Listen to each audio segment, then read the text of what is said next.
Hi everybody, welcome to the Early Start Discovery Space. My name is Tarryn and today we have got a science investigation for you guys to have a go at. Now, earlier on in the week, we did a floating and sinking activity. And one of the things we found out is that alfoil, ones that look like this, you probably have it in your kitchen, it actually floats. So, because I'm a scientist and scientists like to ask lots of questions, my question now is, well, if alfoil can float, I wonder if I can make a boat out of it. So that's what we're going to do today. We are going to make alfoil boats, and we're going to see if they might be able to even hold something. So of course we know that boats need to float in the water. They need to stay on the top. We don't want them to sink down the bottom. They're not going to be very good boats then. So we're going to see how we can make our alfoil boats float. So if I just grab this piece of alfoil, and you can see that this has actually already been used. So I didn't want to just throw it out. I thought I can reuse this, which is always something good if you can find something to reuse. So it's a bit crinkled, but that's okay. I'm sure it will still be fine. So I thought we'd just see, first of all, make sure that this piece of alfoil will float on the water. There we go, it does, right on the top there. Now, I don't know if that's a very good shape for a boat. What do you think? Boats normally have some sides around them, a bit like the boat I'm in here, has big sides around to protect the people inside. So I might use my alfoil and to make some sides for my boat. So alfoil is really good in that I can fold it up, but if I change my mind and want to make some changes, I can do that too. I can just unfold what I've done. And you can see I've got just whatever alfoil I can find at my house. And I've just got a container of water, 3/4 full, but of course I put out a sheet so that I don't spill the water. But you could try this in your bathtub, your swimming pool, wherever you would like to, where there's some water. So now you can see I've changed the shape. I wonder if this will float now a bit better than our last bit of alfoil. So when we are scientists, we might ask a question and then we predict what we think will happen. And then we see whether or not that happens. So I think that this might float a bit better than my other boat. What do you think? Let's find out.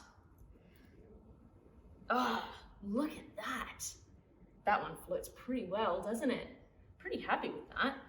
Now I'm going to put this one just over to the side, make sure I've got all the water off, because that's one boat there. And I just used a little bit of alfoil that I had reused. Now I'm going to try and make another boat. And I'm going to make it with a big piece of alfoil. And I wonder if this boat will float even better than the other one. So I'm going to make it slightly differently, I think. I might fold this one and then fold up some sides like this. I might make it into a square, I think. Folding up my sides. Still needs pretty big sides, I think. And the other side.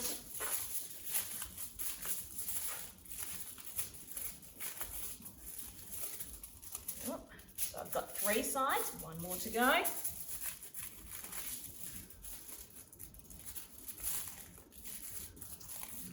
Okay.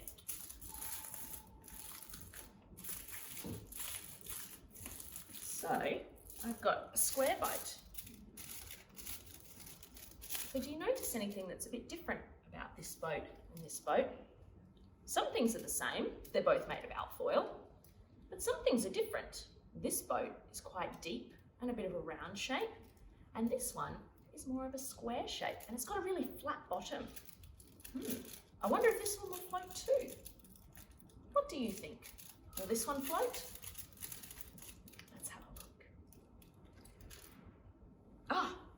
That one does float as well.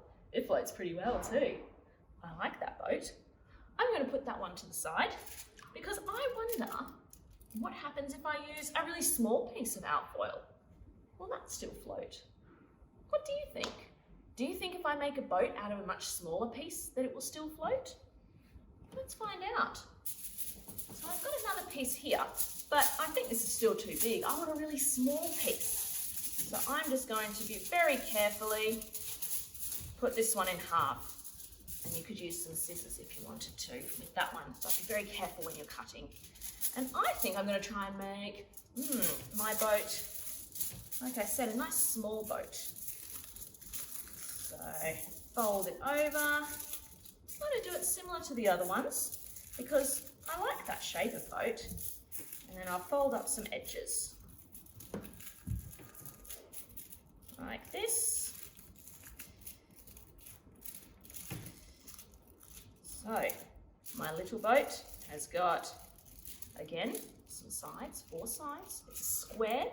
It's actually quite similar to this boat. It's just a smaller size. Ooh, now, I want to see if this one floats too. What do you think? Will this one float? Let's find out. That one floats as well.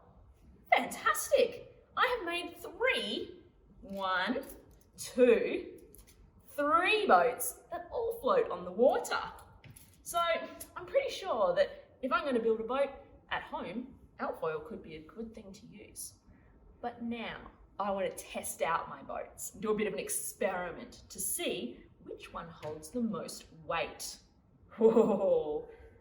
So what I'm going to use, I've got some special little weights here. Each of these is 10 grams. But you don't have to use weights if you want to try out your boats at home. You could use coins or marbles. You could use different toys or spoons or forks, whatever you have around your house. You can count to see how many you can get on. So that's what I'm going to do today. I'm going to see which boat holds the most weight. Which one do you think might hold the most? My first boat out of recycled one, it's got a curvy sort of side. My second one with my square sides and flat bottom, or my third one, which is my small boat with the square sides and the flat bottom. Whoa, what do you think? My prediction is I think this boat will hold the most because it's got sides on it, but it's also bigger than the others. So I think that I'll be able to put more weight in. What do you think? Do you agree? Well, let's find out and see what happens. So let's start with this one here. This was that first boat. I'm going to put it in there and see how many I can get in here. 1, ooh, still floating. 2, 3, 4, 5, ooh. It's starting to get heavy on this side. I might have to put my weight over to here to even it out. 6, 7. It's going to hold quite a lot of weight, I think. 8, 9, 10, 11, 12, 13. This is holding a lot of weight. Very strong boat. 14. Ooh, it's getting really close to going over here. 15. It's starting to tip. I can see some water starting to go in. 15. Oh, there it goes. Still 15 weights, so 15 times 10.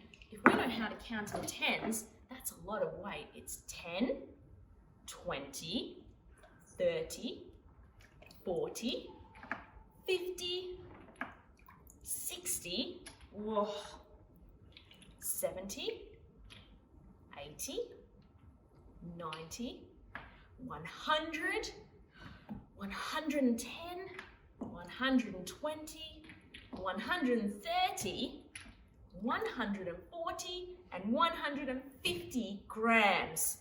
Now that's quite a lot. Oh, well done, this boat. Pretty impressed. So let's put it over to the side and let's try the next one. I might try this one next, my little one, because I don't know if it will fit these in, all of them. So let's try it. So here's my little boat. And let's try 10. Ooh, so that's one of these, 10 grams. 2. Oh no! It's already started to sink. Oh, this boat's not as good as the other one, I don't think. It can't hold anywhere near as much weight. Only 10, 20 grams. Oh dear. Well, so far, this one's holding the most weight. Put this one to the side. And now we'll try our final boat. Now, this was the one that I predicted would hold the most. What about you? What did you think? So it needs to hold more than 150 grams to be the most. Let's find out. Do you think it will hold more? Oh, let's see. 10, 1, 2, 3, 4, 5, 6, 7, 8, 9. It's going well so far. 10, 11, 12. Ooh, it's getting close. 13, 14. Oh, I think I might be able to see water coming in. Ah, you can see there's water coming in. Oh dear. That one held 14 of these. Was that more or less than this boat here? Now this boat held 15 and this boat only held 14. So which one of our 3 boats held the most weight? This one only held 20 grams, so 2 of our weights. This one held 14, so 140 grams. And this one actually held the most, which was 15 of our weights, 150 grams. Now, my prediction was this one. I wonder what yours was. Did anyone predict that this one would hold the most? I wonder why this one held more than this one. What do you think? They're about the same size, but they are a different shape. So maybe this shape is better than this one to hold water. To hold weights. Maybe the higher sides are better. So I might now see if I can make big, small, and medium size of this shape and see how much they can hold. Because I think I like that shape the best. There's so many different options. I wonder what would have happened if I had piled them up high in a tower. I wonder if this one still would have held more than this one. Or if this one still would have held the most. There's lots of different ways that we can do it. So if we're being scientists, we always ask our question, I wonder if I do this, what might happen? And we make our prediction, we say what we think will happen. So I said, I thought this one would hold the most. And then we do our experiment, we try it all out, and then we see what happens. And we saw that this one held the most. And then we think about, oh, I wonder why. I think maybe it's the shape. But now I can do another experiment to find out. So it's nice and easy to try this one at home, guys. All you'll need is your alfoil, something to measure with, and some water. And just be careful that you don't spill it everywhere. That's why I've got this down here. So thank you so much for being scientists with me today. I hope your experiments go well at home and you can design a really great boat that holds a lot of weight using alfoil. Thanks for joining me, and I'll see you next time. Bye.